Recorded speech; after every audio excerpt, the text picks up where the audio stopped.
Irfan allow कर दिया excuse me sir, है ना। अपना माइक भी थोड़ा करीब कर लें, आपकी आवाज सुनने में बहुत मसला हो रहा है। ठीक है ठीक है, अब आवाज आ रही है? यस सर, अब ठीक है।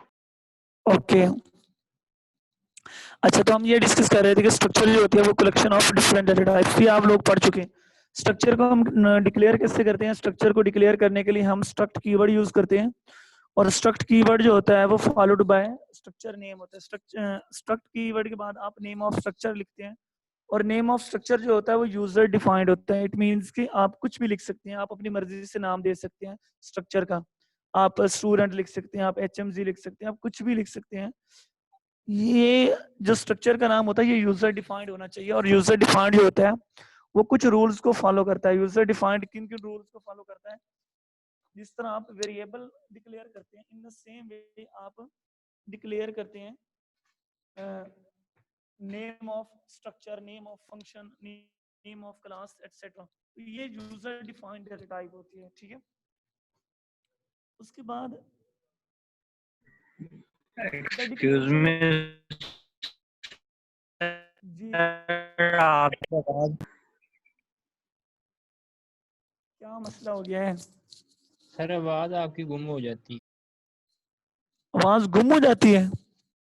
जी सर, आती है, हल्की हो जाती है, बिल्कुल स्लिम। यस सर, आती सही है, आहिस्ता वो आहिस्ता हैंड होते फ्री होते का ना। हैंड फ्री का इशू है आप। एक मिनट, हैंड फ्री का इशू कैसे हो सकता है? चलिए एक मिनट, मैं मोबाइल से भी कनेक्ट कर लेता हूँ, जस्ट 1 मिनट। सर अब फिर नहीं आ रही आपकी आवाज।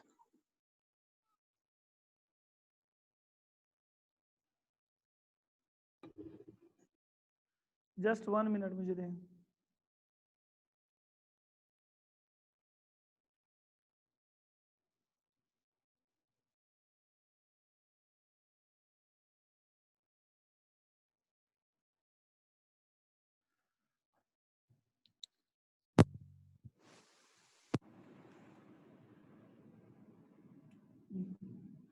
जी, अब आवाज आ रही है आपको? जी सर, आ रही है। एक मिनट जस्ट। अब आ रही है? Yes sir. जी सर। Yes sir. अब आवाज कैसी आ रही है? आवाज आ रही है? डबल ये जस्ट अब बताएं।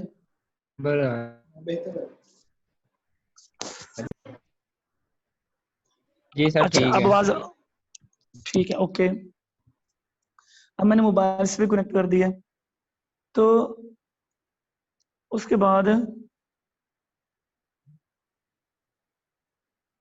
हम ये देख रहे थे कि हम वेरिएबल्स को डिक्लेयर किस तरह कर सकते हैं, वो स्ट्रक्चर को डिक्लेयर कैसे कर सकते हैं। तो हम स्ट्रक्चर को डिक्लेयर करते हैं स्ट्रक्ट कीवर्ड की मदद से, और उसके बाद हम स्ट्रक्चर का नेम लिखते हैं by structure name. The declaration of the structure must start with the keyword struct and the structure name, and the structure member variables are declared in within the braces। जो आप करली braces use करते हैं, आप उसके अंदर data members को declare कर रहे होते हैं। और आप क्या करते हैं, आप जो नाम होता है वो डिक्लेयर कर रहे होते हैं यूजर डिफाइंड नाम के साथ। मिसाल के तौर पे आपने यहाँ पे क्या लिखा, स्ट्रक्ट कीवर्ड यूज किया। स्ट्रक्ट कीवर्ड यूज करने के बाद आपने यहाँ पे स्ट्रक्चर का नेम लिखा, कोई भी, यहाँ पे आप कुछ भी लिख सकते हैं। उसके बाद आप ये जो चीज होती है, आप पहले सबसे पहले डाटा टाइप देते हैं। जो डाटा टाइप होती है ये कोई बिल्ट इन डाटा टाइप्स होती है, इंटीजर हो सकती है, कैरेक्टर हो सकती है, फ्लोट हो सकती है, कुछ भी हो सकती है। यहाँ पे आप वेरिएबल का नाम लिखते हैं, या मेंबर का नाम लिखते हैं, या एलिमेंट्स का नाम लिखते हैं, एलिमेंट का नाम लिखते हैं, या फील्ड का नाम लिखते हैं। यहाँ पे कुछ भी हो सकता है। और ये जो मेंबर्स हैं ये कुछ कितने मर्जी हो सकते हैं, ये डिपेंड्स ऑन योर रिक्वायरमेंट, ठीक है। एट्रीब्यूट्स, इन चीजों को क्या बोलते हैं हम, एट्रीब्यूट्स भी बोलते हैं। ये जो V1 है, ये जो V2 है, ये जो VR मतलब वेरिएबल ऑफ n, ये सारे के सारे क्या हैं, आपके एट्रीब्यूट्स। जी जी,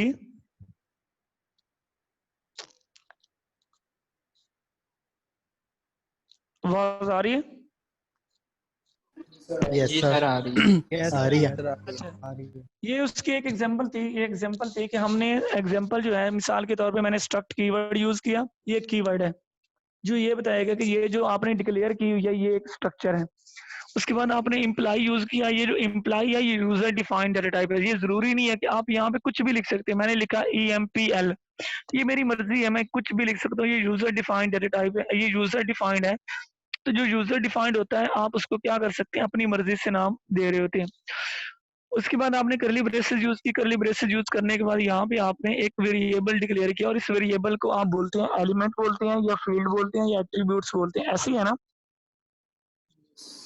जी सर। जी सर। अच्छा, आफ्टर दैट आपने यहाँ पे क्या डिक्लेयर किया, आपने कैरेक्टर अरे डिक्लेयर की जो कि एक स्ट्रिंग है, और यहाँ पे आपने एक इंटीजर वेरिएबल डिक्लेयर किया और यहाँ पे आपने सैलरी डिक्लेयर की। तो ये इसके कितने एट्रीब्यूट्स हैं इम्प्लाई की 4 एट्रीब्यूट्स आपने डिक्लेयर की हुई है, और इन 4 एट्रीब्यूट्स को आप डाटा मेंबर्स भी बोलते हैं, ठीक है? और एवरी स्ट्रक्चर ये class should and with a semicolon, तो यहाँ पे आपने सेमीकोलन लगाना है। यहाँ पे समझ आ गई? अच्छा जी, उसके बाद आप लोग ये भी डिस्कस कर चुके हैं कि how can we access members of structure. तो हम कैसे मेंबर्स स्ट्रक्चर के मेंबर्स को एक्सेस कर सकते हैं? ऑब्जेक्ट डिक्लेयर कर using dot operator with the help of object, या आप इस Object. तरह भी कह सकते हैं डॉट ऑपरेटर प्लस ऑब्जेक्ट। अगर आपके पास डॉट ऑपरेटर आप यूज करते हैं और ऑब्जेक्ट यूज नहीं करते तब भी आप एक्सेस नहीं कर सकते, और अगर आप ऑब्जेक्ट यूज करते हैं और डॉट ऑपरेटर यूज नहीं करते तब भी आप उनको एक्सेस नहीं कर सकते। तो मेनली जो आपका ऑपरेटर यूज होता है वो डॉट ऑपरेटर यूज होता है for accessing data members of an object of structure. अब ये लिखा we have to create an object of structure to access its members. Object is a variable of type structure. जो object होता है वो भी एक तरह का वेरिएबल ही होता है, लेकिन उसको आप स्ट्रक्चर वेरिएबल बोलते हैं। क्यों? क्योंकि आप जब आप ऑब्जेक्ट को डिक्लेयर करते हैं तो क्या लिखते हैं, सबसे पहले बताएं। How can we declare an object of structure? Structure का नेम पहले लिखते हैं। सर पहले उसका जो स्ट्रक्चर के आगे हमने EMP एम्प्लॉयर किया, उसके बाद हमें object very good, it means कि आप सबसे पहले यहाँ पे लिखेंगे EMPL, डिक्लेयर कर यहाँ पे ये, अब यहाँ पे EMPL लिखेंगे। EMPL is a user defined data type. EMPL is a user defined data type, और यूजर डिफाइंड डाटा टाइप के बाद आप यहाँ पे कुछ भी लिखेंगे। मिसाल के तौर पे यहाँ पे आप HMG लिखेंगे। इट मींस कि HMG is an object of employ structure, ठीक है?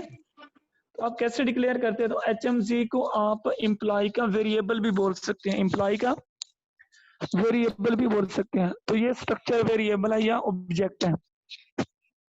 अब ये लिखा हुआ है स्ट्रक्चर मेंबर और access using the dot operator between the structure object and structure's member. तो अगर आपने एक्सेस करना है, सी आउट करना है, आपने सी आउट आपने आईडी करना है, तो आप सिर्फ HMG लिखेंगे तब भी ये काम नहीं चलेगा, ऐसे ही है ना? ये आपको एरर दे देगा। अगर आप यहाँ पे डॉट लगा के यहाँ पे आईडी लिखेंगे तब आप क्या कर सकते हैं, उनको उसको एक्सेस कर सकते हैं। तो ये यही लिखा हुआ है, स्ट्रक्चर मेंबर्स और access using dot operator between the structure's object.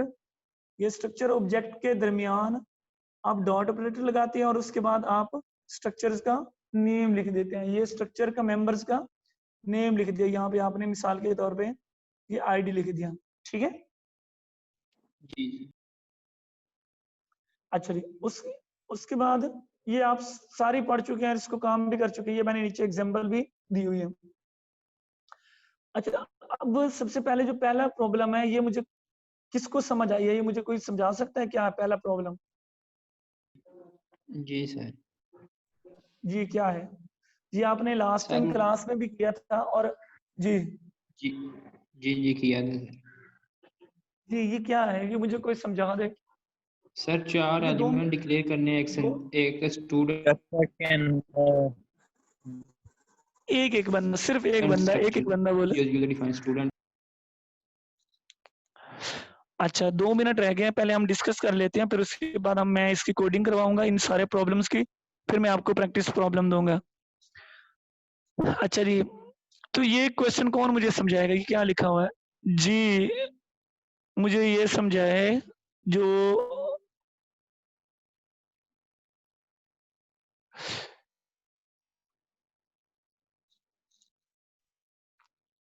Najmul Hasan. जी, नजमुल हसन आप समझा दें मुझे। Yes sir. सर ये लिखा हुआ है कि एक स्ट्रक्चर बनाना है जिसके अंदर एलिमेंट्स क्रिएट करने हैं जैसे रोल नंबर, नेम, सेमेस्टर और सीजीपीए के, तो और जो उनका डाटा है सर वेरी वो गुड। इसका डिस्प्ले मतलब करवाना है, एक मिनट, इसका मतलब है आपने एक स्ट्रक्चर बनाना है स्टूडेंट के नाम पे और उसके अंदर ये जो फील्ड्स हैं रोल नंबर, नेम, सेमेस्टर और जीपीए, ये क्या है? एट्रीब्यूट्स हैं या फील्ड्स हैं, ठीक है? है। Yes sir. ओके, उसके बाद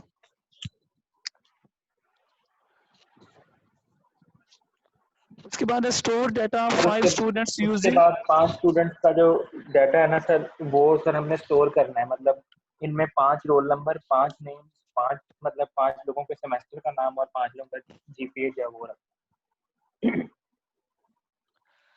उसके बाद ये लिखा हुआ है कि आपने 5 बंदों का डाटा स्टोर करना है यूजिंग अरे ऑफ ऑब्जेक्ट्स। का मतलब ये जो आपने 5 बंदे डिक्लेयर करने हैं, मिसाल के तौर पे अहमद, अली, अजान, कुछ भी 5 बंदे, तो अब आपने उन 5 बंदों को डिक्लेयर नहीं करना, अब आपने उसकी जगह पे अरे यूज करनी है। अरे मिसाल के तौर पे आपने कहा कि ये ऑब्जेक्ट 1 है, या ये स्टूडेंट 1 है, ये स्टूडेंट 2 है, ये स्टूडेंट 3 है, ये स्टूडेंट 4 है, ये स्टूडेंट 5 है, तो उसके लिए आपने अरे यूज करनी है जी। उसके बाद क्या करना है, आपने डॉट ऑपरेटर लगा के उसको डिस्प्ले करा देना। पहले आपने स्टोर करवाना है, स्टोर मतलब सी इन करवाना है, और फिर आपने उसको क्या करना है, डिस्प्ले करवाना है। डिस्प्ले मीन्स आपने सी